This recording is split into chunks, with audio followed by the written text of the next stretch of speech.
আপন ভাবিকে বিয়ে করলো দেবর। বিয়েতে সহমত ছিল ছেলের বাবা এবং ছেলের মা। দর্শক, এ কেমন আজব ঘটনা! আপন বড় ভাইয়ের স্ত্রীকে বিয়ে। বিস্তারিত আমরা তাদের কাছ থেকেই জানার চেষ্টা করব। আসলে মূলত ঘটনাটা কি হয়েছিল একটু বলেন তো আপনি।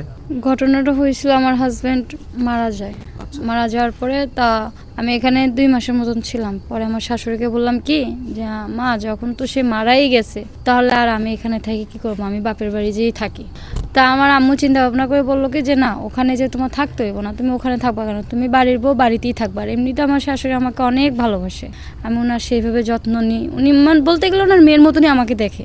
তো এক পর্যায়ে আমার মা আমাকে বলছে কি যে ছেলে তো আরো একটা আছে, একটা মরছে তো কি হয়েছে, আরেকটা আছে না। মা বলতে আপনার শাশুড়ি বলেছে? হ্যাঁ, আমার শাশুড়ি বলছে যে ছেলে তো একজন আছে। পরে বলছে কেন, তোমার দেবর আছে না, আমাকে দেবরের সাথে বিয়ে করাবেন, এটা কেমন হয়ে যায়, এটা আমার পক্ষে সম্ভব না তাকে বিয়ে করা। কারণ ছোটবেলা থেকে আমি ওকে মানুষ করতেছি, আমার হাতে কিন্তু বড় হয়েছে। এখন আমি ওকে বিয়ে করবো, ওকে আবার আমি ওকে নিয়ে সংসার করব, এটা বিষয়টা আমার কাছে খুব খারাপ লাগতেছিল। পরে সে আমাকে অনেক বুঝাইছে, কান্নাকাটি করছে যে দেখো, তুমি ছাড়া এখন আমার কেউ নাই, পরে তুমিও চলে যাবা, পরে আর আমার কি হবে, তাছাড়া তুমি আমার ছোট ছেলেকে বিয়ে কইরা তুমি এখানেই থাইকে যাও।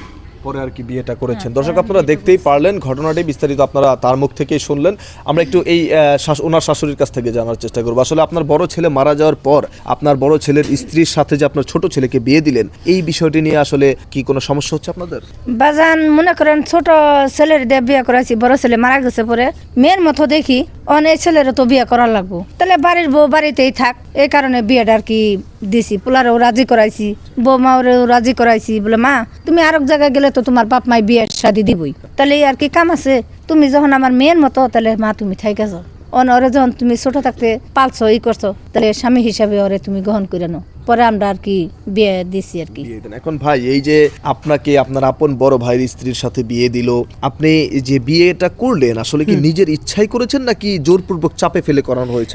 চাপে বলতে, যেহেতু ভাই যে কোনো এক অসুস্থতার কারণে নাই, চলে গেছে, এখন আমাদের ভাবে মানে সে কোথায় যাবে। এখন বাবা মা করলো যে তুই বিয়ে কর, বিয়ে তো করতেই হবে, কিন্তু বিয়েটা করছি, কিন্তু সমাজের মানুষ তো নানা রকম ভাবে কথা বলে বা টিসমার কথা বলে।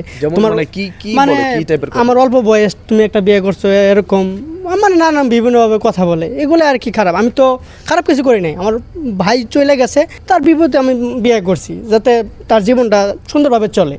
এখন আসলে দর্শক, উনি তো আসলে খারাপ কিছু করে নাই, এটা বাস্তব। এখন আমাদের এই চারদিকের যে প্রতিবেশীগুলো আছে তাদের মধ্যে কিছু লোকজন এমন হয় কি জানেন, আপনার ওই খারাপ কাজটাকে বেশি প্রমোট করে, ভালো কাজটাকে সহ্য করতে পারে না, মানে হিংসুটে টাইপের মানুষগুলো। এই ভদ্রমহিলার স্বামী মারা গেছে বিদায় তার স্বামীর আপন ছোট ভাই তাকে বিয়ে করেছে, এটা কি কোনো অন্যায়মূলক কাজ? না, এটা মোটেও কোনো অন্যায়মূলক কাজ না। যেহেতু তার স্বামী মারা গেছে, এখন অন্য কারোর সাথেও তার বিয়ে হতে পারতো, তো অন্য কাউকে না করে তারা তাদের বাড়ির বউ বাড়িতে রেখে দিয়েছে, অন্য ছেলের সাথে, তার ছোট ছেলের সাথে বিয়ে দিয়ে। এই ধরনের মন মানসিকতার মানুষ যারা আছেন, মানুষের পিছু কথা বলেন, মানুষের নিয়ে সমালোচনা করেন, বাজে কথা বলেন, তারা অবশ্যই এই দুষ্ট স্বভাবগুলো পরিহার করবেন। ধন্যবাদ।